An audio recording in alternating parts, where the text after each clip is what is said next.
Continuamos con Saber y Sabor en este último bloque. Bueno, tengo una pregunta interesante para Guillermo, que es, ¿qué se puede hacer con la gente que utilizó la jubilación de amas de casa, llamada jubilación de amas de casa, y que en realidad tenían una posición patrimonial interesantísima, ingresos interesantísimos, altos, y que en realidad no necesitaban esta jubilación que era para las personas que realmente estaban en condiciones que realmente lo necesitaban? Se jubilaron un montón de personas que están en una posición que no necesitan esa jubilación. Y están afectando los recursos de los jubilados. ¿Qué se puede hacer con eso? Bueno, es un tema difícil porque hay, de alguna manera, de parte de legal, hay lo que se llama el derecho adquirido. Pero guarda, el derecho adquirido hay que buscarlo a cada uno de esos beneficios. Al principio las moratorias se daban sin ningún control, es decir, el ANSES no controlaba el estado socioeconómico de esa persona y le otorgaba la pensión con 30 años de moratoria, donde pagaban ni el 1% de la deuda. Es decir, la moratoria bajó tanto el valor de la deuda que era prácticamente muy fácil pagarlo. Lo que el Estado puede revisar en algunos casos es pidiendo una declaración jurada de toda esa gente que se jubiló sin el control del socioeconómico, pedirle que declaren cuál era su estado patrimonial al momento del beneficio. ¿Por qué? Porque mucha de esa gente cuando hizo su jubilación declaró una actividad que el ANSES puede controlar si era cierta o no. Algunos declararon que eran profesores particulares, que eran modistas, que eran tareas siempre independientes. En autónomo no existe en realidad hoy la categoría de ama de casa, es decir, que nadie declaró la actividad de ama de casa, sino tiene que haber declarado alguna de las actividades regladas que tiene la AFIP. Ahí hay una normalidad que el Estado puede, en la medida que quiera avanzar en estos beneficios, y yo digo que desde el punto de vista legal, la justicia ha determinado que si hay una falsedad en la declaración jurada cuando yo inicié mi jubilación, el Estado puede dar de baja ese beneficio porque ahí ya no se configura el derecho adquirido, sino hay un hecho que inhabilita ese beneficio. Es decir, eso veremos de qué punto el Estado quiere avanzar o no, pero de pronto la primera medida que tiene que tomar el Estado es separar los no contributivos de los beneficios contributivos e ir premiando a aquellos que hicieron el esfuerzo contributivo. Después se puede ir avanzando en algunos casos para determinar si algunos de esos beneficios se han declarado en forma incorrecta, se puede dar de baja el beneficio y lo mejor es preguntarle a la gente.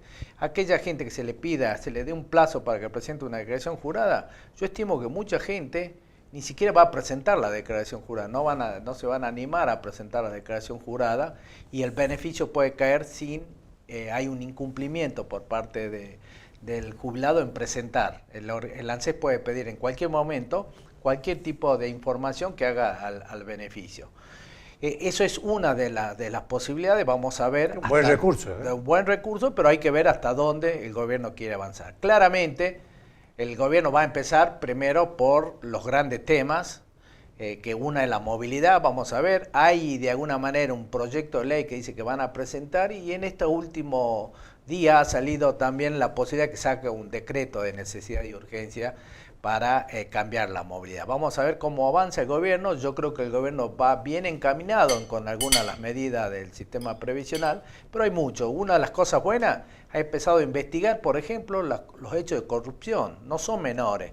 El funcionario de ANSES que subió en este gobierno, que tuvo 15 días, en 15 días descubrió una defraudación con el tema de los seguros de vida que tenían los préstamos de ANSES. Todos nos recordamos que en los últimos meses de las elecciones se daban muchos préstamos a los jubilados.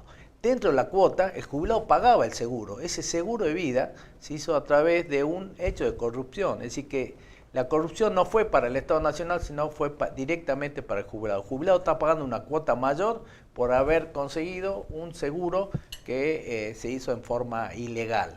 Así que todo esto más PAMI, para todos estos organismos hay que revisarlo para evitar hechos de corrupción, que los fondos del Estado se manejen en forma transparente y puedan llegar a la gente. La única manera es, desde ese punto de vista, de tratar de avanzar y acabar con la corrupción. Una gran cantidad de agujeros negros, que si uno va sumando todo ese poquito de aquí, poquito de allá, hace una cantidad importante que puede ser destinado a otros fines que sean realmente útiles. Lo que el presidente dice, los pequeños curros, cada uno en su, Sí, sí. en su dependencia tenía un curro. Sí, sí, pero esto no es solo a nivel nacional, uno puede mirar a nivel provinciales, municipales y todos los pequeños negocios que se van armando. Es decir, hacer un pozo, una empresita para hacer pozo, otra empresita para tapar pozo y que están con testaferro y etcétera, etcétera. Bueno, Lucas, hay un tema que en general los gobernadores se están quejando, porque pararon los aportes indiscriminados, digamos, a la provincia y de acuerdo a al grado de afinidad o de simpatía o de alcahuetería, no sé cómo decirte, o de gestión que puede tener cada gobernador, y hay una serie de dinero que ya no reciben las provincias. Los gobernadores, ¿qué dicen? Vamos, sobre todo a la parte del no, que es la parte que a nosotros nos interesa, donde está nuestra provincia, ¿no? No hay federalismo porque se dejaron de atender las necesidades de las provincias. Tenemos las cuestiones de educación, el Estado pasó a la provincia y ahora no hay aportes y nosotros no tenemos cómo llevar adelante esto. Estamos en una situación comprometida. Antes, digamos, inmediatamente antes de la elección decían, no vamos a poder pagar los sueldos ni hasta marzo o abril. Bueno, ¿cuál es tu punto de vista con esta situación que viven las provincias? Porque dejaron de percibir realmente un montón de ingresos. Sí, bueno, o sea, ¿está funcionando ahora? Sí está funcionando. ¿Cómo está funcionando? Con el presupuesto del 2023, es decir, o sea, está todo dentro de un marco legal que corresponde. Exactamente, o sea, que hay un presupuesto. Lo que pasa es que el gobierno nacional está mandando la plata de acuerdo a lo que dice el presupuesto 2023.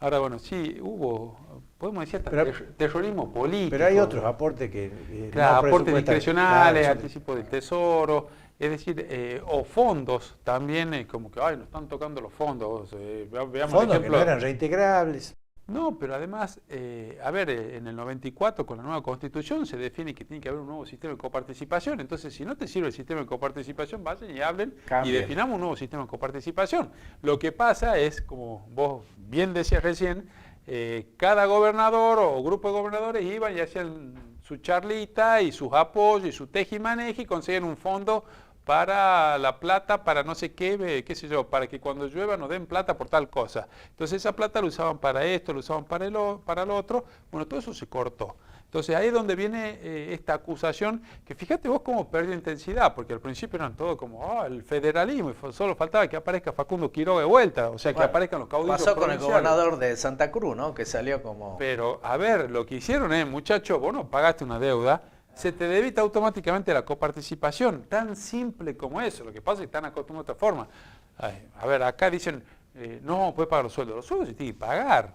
Lo que pasa es que no te entra plata. Acá hay que reconfigurar, entonces dos cosas. Primero vamos con el tema del federalismo. El federalismo es otra cosa, a ver, le aclaramos para que sepa la gente. Federalismo, igualdad de oportunidades. Que lo que yo tengo acá, porque vivo en Salta, lo pueda tener el que tiene en AMBA, el que vive en AMBA, en área metropolitana, o el que vive en Cava, que es Ciudad de Buenos Aires. O sea, que todos tengamos las mismas oportunidades. Eso es federalismo. Que lo que yo pago de boleto colectivo, que acá es 490, no se escandalicen en AMBA porque pagan 280. Paguemos todo 490. O como en Córdoba, que están en 700, 800 pesos. Entonces, eso es federalismo. No federalismo que yo tengo un fondito para mí, me lo sacan y solo falta que busque los infernales, me subo al caballo, me pongo el poncho, como hizo algún otro gobernador, creyendo que eran Güemes. Güemes hubo uno solo, y duró 6 años y transformó la provincia, y desde hoy sigue siendo el líder indiscutido. Acá tuvimos gobernadores de 12 años que ya nadie se acuerda de lo que hicieron, si es que hicieron. Entonces, ¿qué es lo que tenemos que ver? Federalismo es igualdad de oportunidades, entonces están errándole, lo digamos claramente. Lo que pasa es que le sacaron la plata y no tenían cómo hacer y fueron con el argumento ese.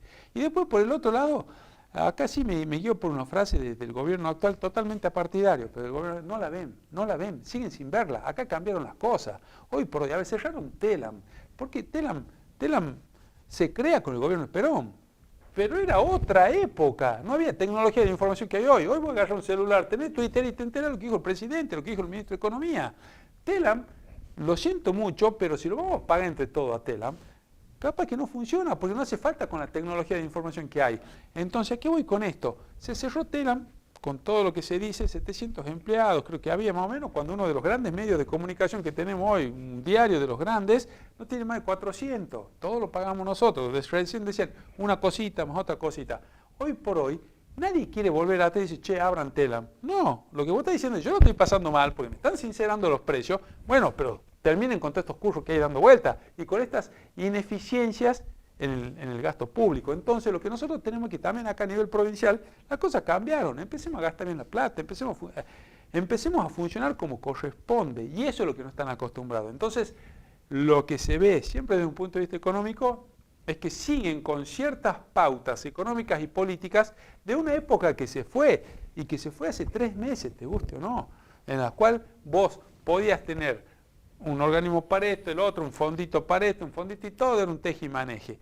Se acabó eso. Ahora, te hago una pregunta, te hago una reflexión, una pregunta.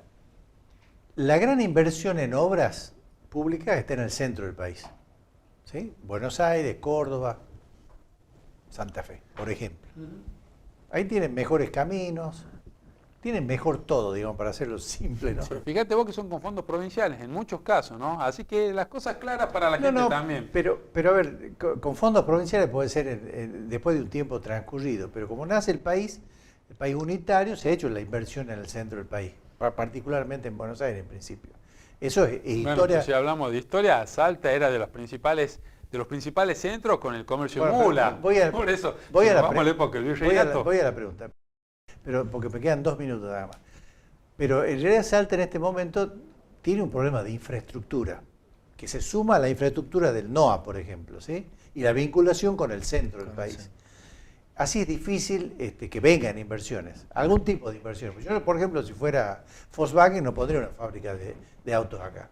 Obviamente la pondría en otro lugar. Ese es un problema, digamos, para las provincias, del NOA y del NEA, ¿no? Claramente. ¿Qué opinas de eso?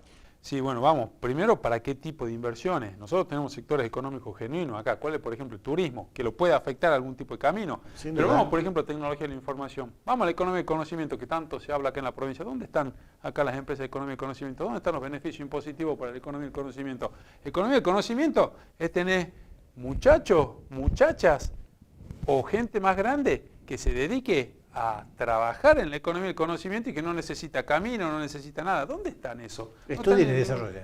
¿Cómo? Estudien y desarrollen. Pero ¿dónde está eso? Entonces no vengan con el tema. Siempre la culpa la tiene el otro. Acá siempre. Son 24 distritos en Argentina. ¿En qué tabla? En la tabla de posición, hablemos en términos de fútbol. 24 distritos en los cuales algunos viven mejor que otros. Todos somos los mismos argentinos, pero algunos viven mejor que otros. No, porque la misma excusa que dice Argentina respecto a nivel mundial. No, porque el imperio galáctico quiere que a Argentina no le vaya bien. Vamos a las provincias. ¿Por qué nosotros estamos siempre cole tabla? Nosotros lo Salta. ¿Por qué estamos cole tabla? Pues pasan los años y seguimos cole tabla. Bueno. ¿Por qué? ¿Pero por qué? Por malas gestiones. No lo digamos de otra forma. ¿Por qué? Porque sí, podemos decir cualquier cosa, pero seguimos coletable. En pobreza, en informalidad laboral, hablamos del tema de los jubilados. 1 de cada 2 trabajadores son informales. Nos sacan del aire. Bueno, para la próxima. Tengo que agradecerle a los dos, porque la verdad que hicieron un aporte interesantísimo como para verlo, escucharlo y discutir y tenerlo muy en cuenta. Gracias por el aporte de ustedes, por acompañarme esta noche. Gracias a ustedes y nos vemos Dios mediante el próximo domingo, siempre a partir de las 22.